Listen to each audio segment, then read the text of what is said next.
guys. So I just took a shower, so excuse the way my hair looks, but I needed to get this story out before I forgot details or decided I didn't want to tell it anymore. So it's wet hair for the win today. But I was going to tell you the story of how my ex-boyfriend scammed me out of an $18,000 car. Yes. So it started with, I've been dating this guy, and we've been dating for, at that point, about 3 years.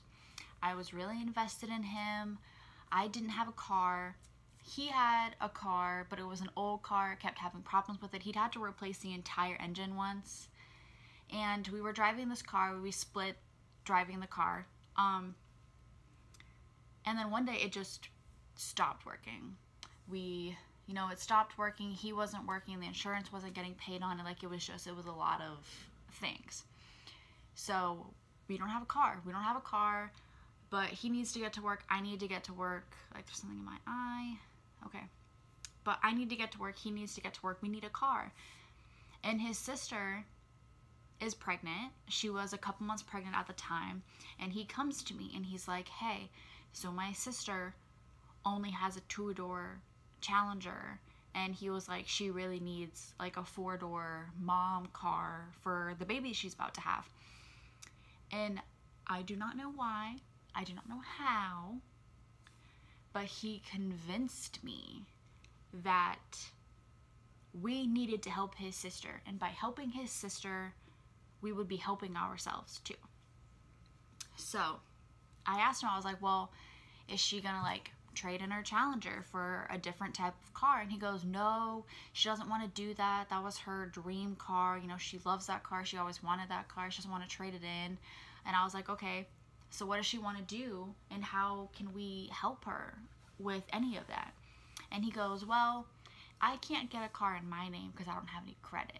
But can you get a car in your name? And then you and my sister just switch cars. So we'll drive her Challenger and she'll drive the car that we're gonna buy.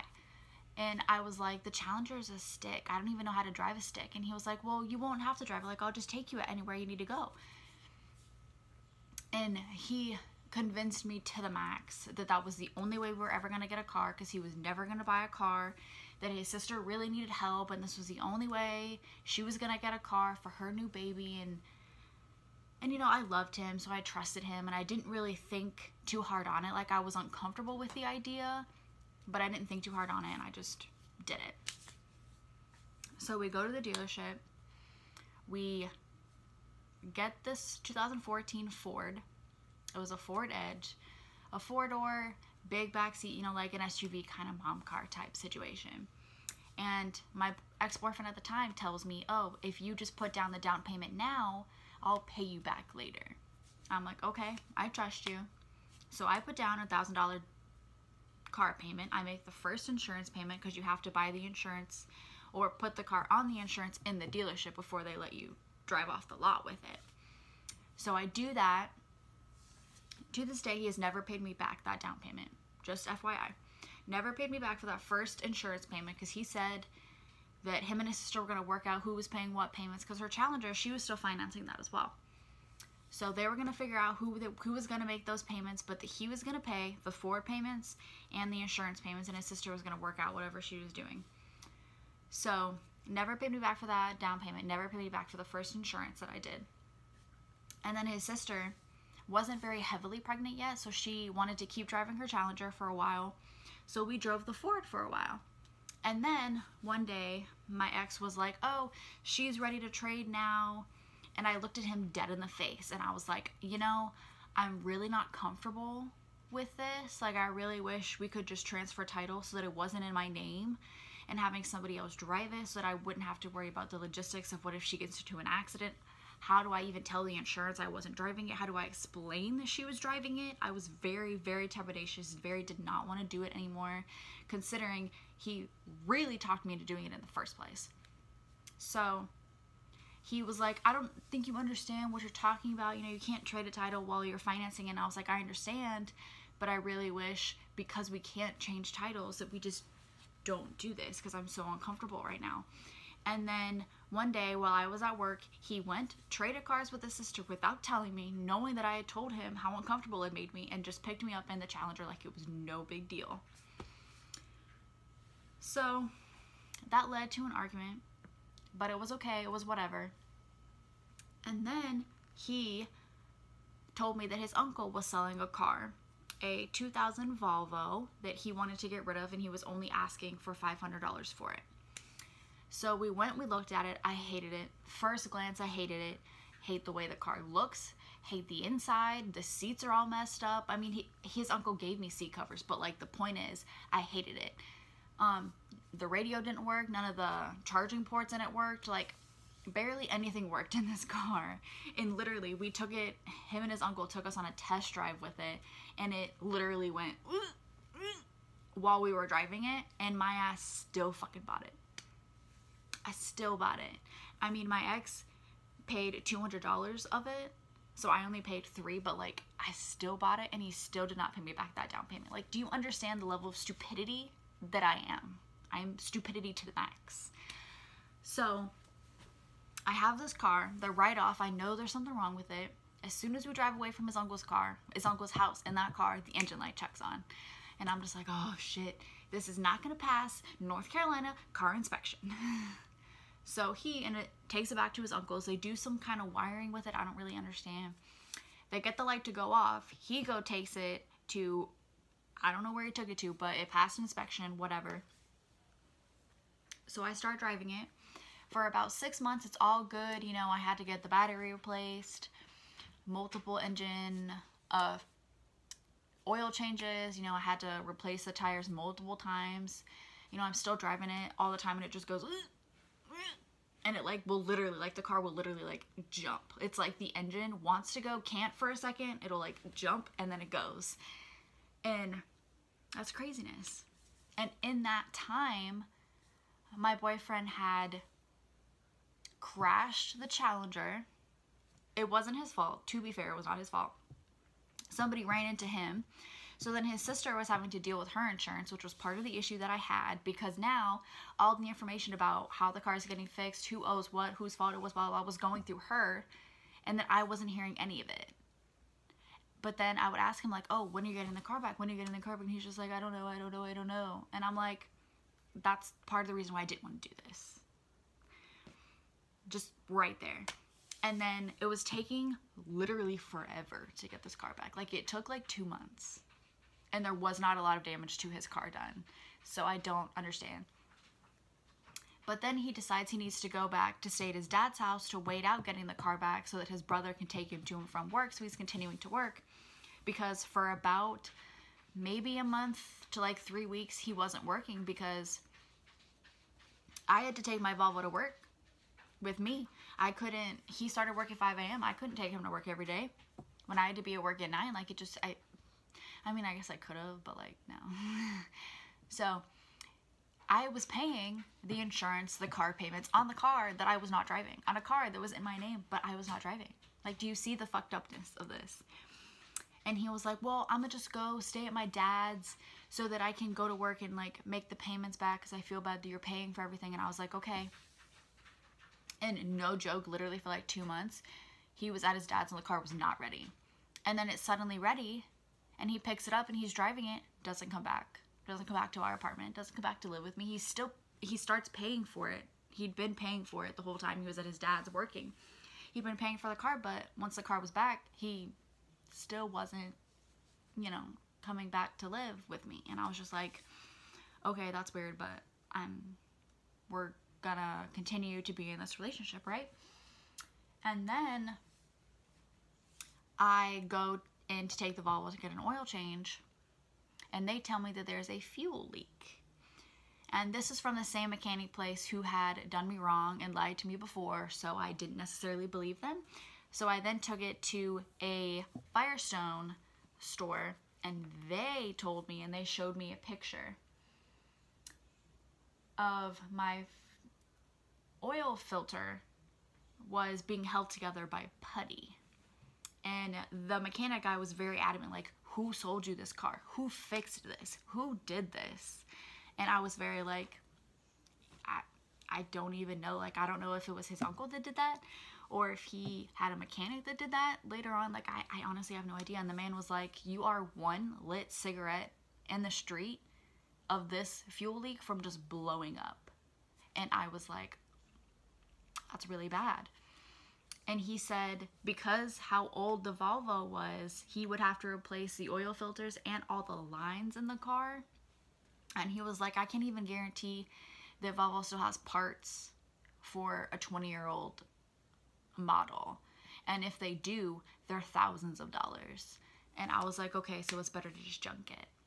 And he was like, yes, it's better to just junk it. And I would really raise a storm with the person who sold you the vehicle, knowing it had this specific problem, let alone the other 10 problems that we found as well. And I was like, okay. So called the junkyard, sold the car for $160, get on the phone with my boyfriend, and I'm gonna read you the text that I sent him. I kind of went off. I was like, why did your uncle sell me this car when he had put putty on the fuel filter and knew it had a million problems? Why did you let him? It's leaking too bad. To fix it, they'd have to replace everything. And I told him point blank, I need my car back tomorrow. Dead serious, I want it back tomorrow. I'll message her myself if I have to, but I think you should tell her because you're the one whose idea this was. And he texted me back, I know you're upset, but I didn't know that. You knew it had a bunch of problems, but you said it yourself. You just wanted it to pass inspection, and I know that it doesn't justify putting you in danger, but I didn't know. But that's such short notice to want the car back. I don't mind telling her, but do the math for the money she's already spent, because that's not fair either. You knew all of this and you agreed to it, didn't you? I didn't force you, did I? You had a choice, and there's no way that money's just going to waste. So then my response are long-winded responses of what money she spent, you know, card maintenance. And I told him point blank, you talked me into this. I did not want to do this. And then I told him, you know, I've paid for this car multiple times because you couldn't. And he goes, that's not what I meant. I'm not talking about maintaining the car. And I go, okay, what money has she spent? He goes, the car isn't free. And I'm like, what do you mean? She pays her own car payment, basically. And he's like, the point is you're not paying for anything and you want it back. And I was like, but it makes complete sense. Like, it, to me anyway, let me know if I'm wrong, but it makes complete sense to me because the car is in my name. I did this deal with the two of them knowing that this deal was not benefiting me in any way at all. And we never said that at the end of the financing, we were going to transfer titles. Like, we never said that. It was never a thing that was discussed. So I said, I agreed to this because you said you were going to pay the payments on it. It was your idea and you made me do it. The point is the car's in my name and I want it back. And then when I have it back, I'll make all the payments and insurance payments on it. Because it makes sense to me that the person who's driving it is paying for it. Like, that makes sense. And then I told him, don't forget about all the money that you owe me but have never made any effort in paying back. And by that I mean he owes me the $1,000 for the down payment. He owes me money for a plane ticket that I bought him that he never ended up going. He owes me money for money that he basically stole. And then he owes me money from money I agreed to give him if he would do something, but then he never did it. So he owes me a lot of money to be talking about money I'm not paying. Just saying. And then I said, I asked you what would happen to the car if we broke up, and all you said was, don't say that because you knew you were going to do this. You knew you were going to leave me and take the car with you and leave me with nothing. And he goes, it's not that I don't want to help you or don't think of you. I just don't want you to think I'm being inconsiderate. It's just out of nowhere for my sister. And she has nothing to do with any of us. And I said, she put herself in the middle of us when she agreed to do this. She had to have known that her keeping the car was conditional on us being together. And we haven't been together for a while. Because we would literally go days without speaking, without texting, without calling each other, without seeing each other. Literal weeks. I was like, we're definitely not in a relationship anymore. And then I tell him again, you know, if I was driving the car, I'd be paying for it. But she's paying for it. But she's driving it, so she's paying for it. Like, that makes sense. Like, you're not going to get me to pay her back all the payments she's paid on this car. And he goes, what do you mean? I'd agree if the car was rented, but it's not. And I was like, in essence, she's renting it from me. Like, that's what this is. She's renting it from me until it's paid off, and then we transfer it. That's if we do that. And then I said, the car is mine, it's in my name, but this deal we made has never benefited me. I don't drive the car, so why should I be paying for it? It makes sense that the person driving it, even if only for a limited time, is paying for it. And then he never responded. He's never responded to this day. She's never messaged me, so I don't know if he even ever told her about it. And my friends, my best friends, told me that I should just, you know, go down there, be like, I need my freaking car back, cause a scene, cause a big huckus. And I'm like, you know, I still really love him. It was a recent breakup, and I'm like, I don't really know what to do about it other than the fact that, you know, there's a car with my name on it out there that they are now refusing to give back to me. So, that's basically the story of how I was scammed, but not really, because I'm just an idiot who agreed to do something I never should have done. So it was definitely a lot my fault, but also a lot of him manipulating me. And he's always been very manipulating and gaslighty. And girls, I will tell you this one thing. The first time he tries to shame you for anything, leave. The first time he lies, leave. The first time he cheats, leave. Don't let yourself get trapped into bad situations, and don't let yourself get manipulated into doing things that make you uncomfortable, whether that's sexual or otherwise. Okay? So that's my crazy story that I did to myself, but also not. So tell me how stupid I am in the comments.